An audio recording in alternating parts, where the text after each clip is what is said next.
প্রাকৃতিক উপায়ে আবহাওয়া উত্তপ্ত হয় এটা আমরা কম বেশি সবাই এখন জানি, কিন্তু খুব সম্প্রতি একদল গবেষক গবেষণা করে এটি বের করেছেন যে বাতাসে মিলেছে 5 ধরনের ক্ষতিকর গ্যাস। এই গ্যাস যখন স্বাভাবিকভাবে আবহাওয়া উত্তপ্ত হচ্ছে তার সাথে মিলে যাচ্ছে, দুটো মিলিয়ে আমরা অনেক বেশি গরম অনুভব করে থাকি। কেন মিলল এই গ্যাস, কিভাবে উৎপন্ন হলো এবং একই সাথে আমাদের ভুলগুলো কোথায়, কি করণীয়, সব কিছু নিয়ে আলোচনা করব আজকের বার্তা কক্ষ থেকে।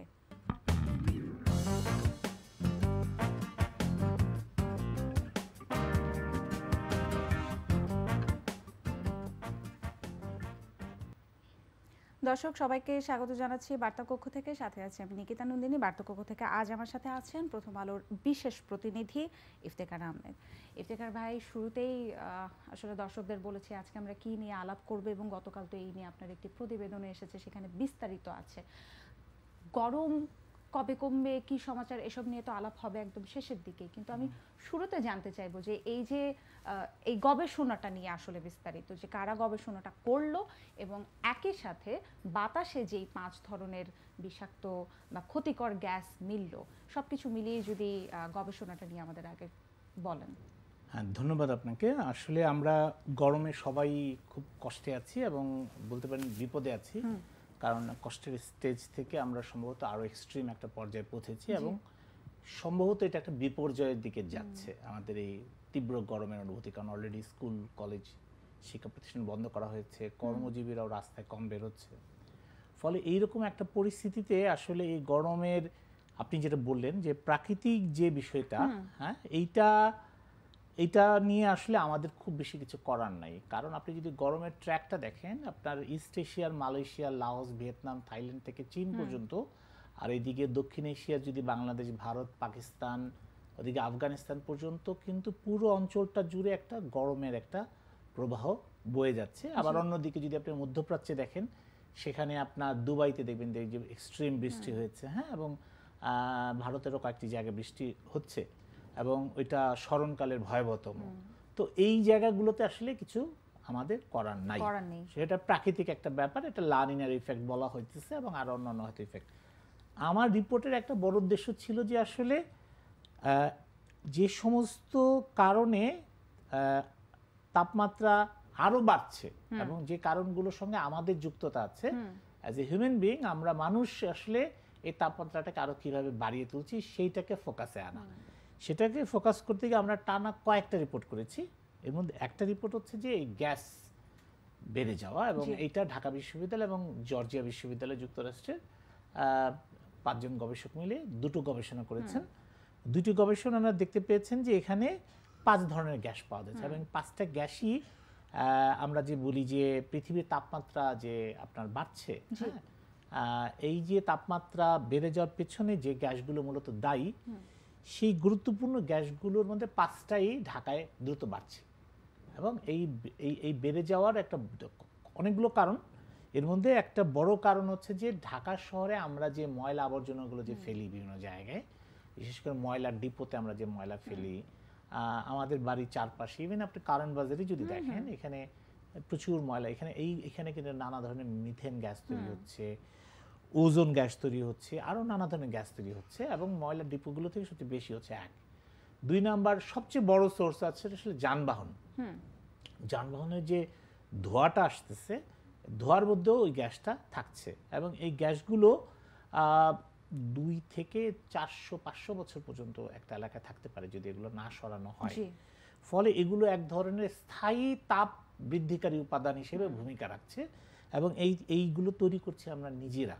হ্যাঁ, ফলে আমরা যদি আমাদের ময়লার ব্যবস্থাপনাটা ঠিকমতো করতে পারি, আমরা যদি যানবাহনের জ্বালানিটাকে যদি আমরা একটু পিওর জ্বালানি যদি ব্যবহার করতে পারি, কম গ্যাস উৎপাদনের এরকম জ্বালানি যদি ব্যবহার করতে পারি, আমরা যদি ট্রাফিক জ্যাম কমাতে পারি, আমরা যদি ধরেন এখন মেট্রো রেল চালু হয়েছে, এরকম যদি মেট্রো রেলের মতো এরকম যেগুলো ইলেকট্রিসিটি দিয়ে চলে, যেখানে এমিশন কম হয়, গ্যাস কম হয়, সেগুলো যদি বাড়াতে পারি, তাহলে আসলে এই গ্যাসগুলো কমানো সম্ভব। এইটা হচ্ছে, গ্যাসটা হচ্ছে একটা ফ্যাক্টর।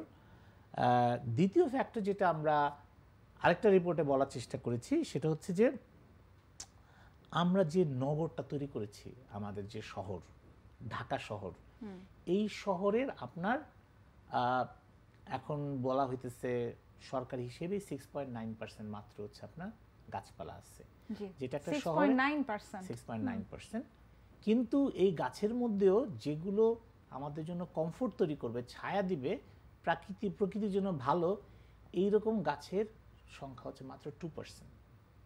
সো 2 কোটির একটা শহর, 2 কোটি মানুষের একটা শহর, যেখানে মাত্র 2% আপনার জন্য প্রয়োজনীয় গাছ আছে। এবং পৃথিবীর বেশিরভাগ বড় শহরের রাস্তার ফুটপাতের দুই পাশ দিয়ে টানা গাছ থাকে। সিঙ্গাপুরে তো বলাই হয়েছে যে যেখান দিয়ে মানুষ হেঁটে যায় তার 80% জায়গা জুড়ে গাছ থাকতে হবে, নয়তো ওই রোড তৈরি করার পারমিশনই কেন্দ্রীয় সরকার রোডস অ্যান্ড হাইওয়ে দিবে না। আপনার যদি কুয়ালালামপুরে আপনি যান, ওইখানেও দেখবেন যে রাস্তার দুই পাশে প্রচুর গাছ লাগানো হয়েছে। এবং চীনের গুয়ানজু নামে একটা সিটি আছে, ওরা বলে এটাকে বলে স্পঞ্জি সিটি। হ্যাঁ, মানে সিটির পুরো আপনার অবকাঠামোগুলো এমনভাবে তৈরি করা হয়েছে যখন বৃষ্টির সিজনে বৃষ্টি আসে তখন ওই শহরের মাটি, পানি এগুলোকে অ্যাবজর্ব করে রাখে, গ্রাউন্ড ওয়াটারে জমা হয়। আর অন্য সময়ে আপনার ওরা এই পানিগুলো তুলে শহরে ওই গরমের সিজনে ছড়ায় দেয়, ফলে শহরটাকে ঠান্ডা রাখে। এরকম নানা পদক্ষেপের মধ্য দিয়ে আপনার শহরগুলোকে আপনার তাপমাত্রাটাকে একটা সহনশীল পর্যায়ে নিয়ে আসে। এখন ধরেন আমরা যদি বলি যে আমরা কি করছি আমাদের শহরে, একদমই তাই। মানে দেখেন, আমরা এই যে আমাদের আলাপ শুরু হওয়ার আগেও আমরা কিন্তু বলছিলাম যে যখন গরমে সবার একেবারে হাঁসফাঁস অবস্থা, তখন কিন্তু আমরা নতুন করে গাছ লাগানোর কথা বলছি। তো এই বিষয়গুলো আসলে মানে বৈজ্ঞানিক বিষয়গুলো সম্পর্কে আমরা কতটা সচেতন, আমাদের ভুলগুলো কোথায়, এগুলো আমরা কতটা বের করতে পারছি। এবং একই সাথে ইফতি ভাই, আমি যেটা জানতে চাইবো যে মানে এই যে ক্ষতিকর গ্যাসের কথা যেটা বললাম, যে ময়লার ভাগার থেকে সেখান থেকে উৎপন্ন হচ্ছে, বাতাসে মিলে যাচ্ছে, এত বছর পর্যন্ত থাকে গাড়ি থেকে, সেগুলো কন্ট্রোলে আনার বা সেগুলোকে একেবারে মিনিমাইজ করে দেওয়ার বা জিরো করে দেওয়ার জন্য কি কি পদক্ষেপ নেওয়া হতে পারে বা সংশ্লিষ্ট কর্তৃপক্ষই বা কি করছেন? আচ্ছা, একটা হচ্ছে যে সংশ্লিষ্ট কর্তৃপক্ষ উল্টা কাজটা করতেছে আমি যেটা দেখি। যেমন ধরেন আমাদের যে জ্বালানি তেল যেটা দিয়ে আমরা গাড়ি চালাই, সেখানে সিসার পরিমাণ যত বেশি থাকবে ওইটার মধ্যে গ্যাস এবং টেম্পারেচার বৃদ্ধির সম্ভাবনা তত বেশি থাকবে। তো আমরা আন্তর্জাতিকভাবে জাতিসংঘের কাছে কমিটেড যে আমরা কত 5 or 3% সিসা আছে এরকম তেল আমদানি করার মধ্যে দিব।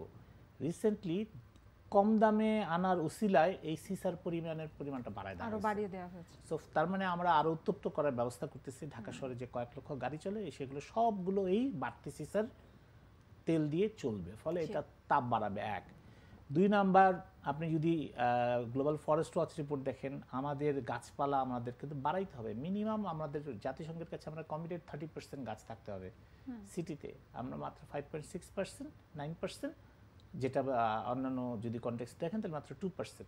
এটা রেগুলার বেসিসে কমতেছে গাছের সংখ্যা। ফুটপাতের দুই পাশে গাছ আপনি খুঁজেও পাবেন কিনা সন্দেহ হচ্ছে, খুবই কম। একদমই তাই। রিসেন্টলি শুনলাম একটা ছাত্র সংগঠন থেকে 5 লক্ষ গাছ লাগাবে। যখন এই গরমের মধ্যে মানুষ নিজেই বাঁচতেছে না, হিট স্ট্রোকে মারা যাচ্ছে, এবং গাছ লাগানোর সবচেয়ে প্রপার টাইম হচ্ছে বর্ষাকাল, জুন জুলাই সময়টাতে মাটি নরম হয়। এটা একটা খুবই কমন সেন্স। হ্যাঁ, এইটা বোঝার জন্য কোনো সায়েন্স পড়াশোনা কিচ্ছু লাগে না। তো গাছ লাগাচ্ছে, এই গাছগুলো একটাও টিকবে না। হ্যাঁ, সময় খরচ হবে, একদম বিশ্ব রেকর্ড করবে, এক ধরনের আমি বলবো যে একটা তামাশা এটা। হ্যাঁ, সো এই ধরনের তামাশা বন্ধ করা উচিত। আরেকটা জিনিস হচ্ছে যে ধরেন এই যে কুলিং এফেক্ট তৈরি করার জন্য বিভিন্ন বড় বড় গাড়ি আনা হয়েছে, এগুলো দিয়ে পানি ছেটানো হচ্ছে বিভিন্ন জনবসতি এলাকায়। এখন ধরেন আমি একটা গুরুত্বপূর্ণ দলিল কাগজ নিয়ে যাচ্ছি, তো আমি জানি না আমার উপরে দেখে পানি মারলো, কি হলো? 1 2 নাম্বার, এটা সায়েন্টিফিক্যালি কত রং দেখেন যে বাতাসে যদি আর্দ্রতা বাড়ে তাহলে আমাদের কি হয়? ঘাম বেশি হয়, গরম বেশি লাগে, এবং আমাদের যে রিসেন্ট যে গরমের ফিলিংস বেশি, যেটাকে টেম্পারেচার পাচ্ছি আমরা 35 আর ফিল লাইক পাচ্ছি আমরা 38 40।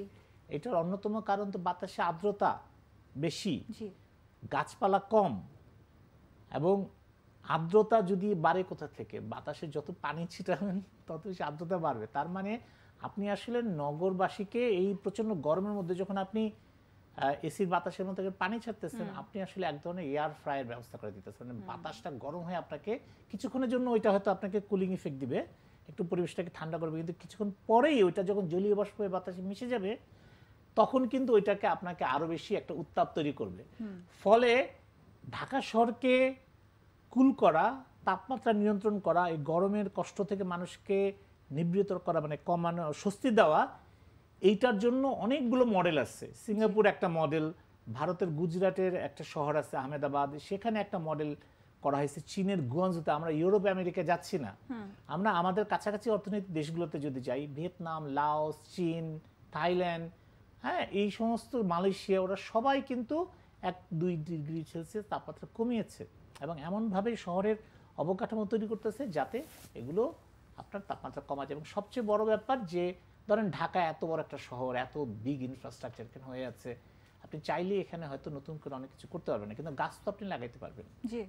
এবং ধরেন গাছের চারা বলা হয় যে না লাগায় বড় গাছ এনে লাগানো, যাতে এটা দ্রুত বড় হয়। আপনি এখন গাছ লাগাচ্ছেন, চারা লাগাচ্ছেন, এটার সারভাইভ করে বড় হইতে হইতে 8-10 বছর লাগবে, তো 8-10 বছর আমি কি করব? সো এইটা যে কারণে শহরের বিভিন্ন পয়েন্টে খাওয়ার পানি ব্যবস্থা করা, কুলিং স্পেস তৈরি করা, সেইগুলো দিকে মনোযোগ দেওয়াটা উচিত। এবং নতুন যে শহরগুলো হচ্ছে, পূর্বাচল বা এরকম আবাসন প্রকল্পগুলো হচ্ছে, জলসিঁড়ি বা এই টাইপের, এই সমস্ত জায়গায় যাতে এই গরমটা না থাকে এবং এই ধরনের কুলিং ইফেক্ট যাতে তৈরি হয়, শহরের রাস্তার দুই পাশে যাতে গাছ থাকে, কুলিং প্লেস থাকে, পর্যাপ্ত খাওয়ার পানির ব্যবস্থা পাবলিক স্পেসে থাকে, তাহলে এই গরম থেকে মানুষকে আমরা কিছুটা রক্ষা করতে পারবো। এই হিট স্ট্রোকে আজকেও কয়েকজন মানুষ মারা গেছে, এই মৃত্যু তো আমরা চাই না। মানুষ নানা কারণে মারা যেতে পারে, দুর্ঘটনায় মারা যায়, কিন্তু গরমে মানুষ মারা যাবে আমাদের মতো নাতিশীতোষ্ণ দেশে, এটা খুবই অন্যায় এবং এই মৃত্যুর দায় আমাদেরকে নিতে হবে। এটা কোনোভাবেই মেনে নেওয়া যায় না। ইফতেখার ভাই, আসলে আরো অনেক বিশ্লেষণ শুনতে ইচ্ছা করছে, আমাদের সময় শেষ হয়ে গেছে। আশা করি এরপরে আবার আপনাকে পাবো, তখন আরো বিস্তারিত জানতে চাইবো। একদম শেষে ছোট্ট করে যদি বলেন, যেহেতু আমাদের শিরোনামের সাথে একটা সম্পূরক শিরোনাম রেখেছি যে গরম কমবে কবে, গরম আসলে কমবে কবে, সবাই একটা প্রশ্নই করছে, আবহাওয়াবিদরা কি বলছেন? জি, আপাতত এইবারের যে সামার, এই সামারে গরম কমার কোনো সম্ভাবনা নাই। আমাকে দেখতে ধরে নিয়ে আমাকে প্রস্তুতি নিতে হবে, এবং সেই প্রস্তুতিতে আমি এখন গাছ লাগাবো, গাছ আমাকে ছায়া দেবে, এই সুযোগ কম। আমরা আমাদের যে প্রস্তুতি, আমরা মানে খুবই প্রয়োজন ছাড়া বাইরে বের হব না, ছাতা রাখবো, সঙ্গে পানির জার রাখবো, যাতে গরমের সময় অন্তত শরীরে একটু পানি দেওয়া যায়, একটু পানি খাওয়া যায়, যাতে শরীরে ড্রাই এফেক্ট হয়ে হিট স্ট্রোক না হয়।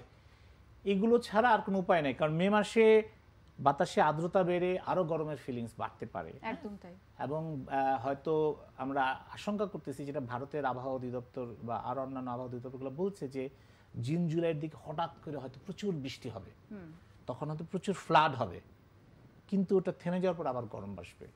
হ্যাঁ, যেমন কলকাতা এখন, পশ্চিমবঙ্গে এখন প্রায় 44-45 ডিগ্রি সেলসিয়াস তাপমাত্রা, যেটা বাংলাদেশের 43-এর উপরে কখনো ওঠে নাই। এরকম গরম আমাদের এখানেও আসবে বা আসতে পারে। ফলে এই গরম হবে, থাকবে।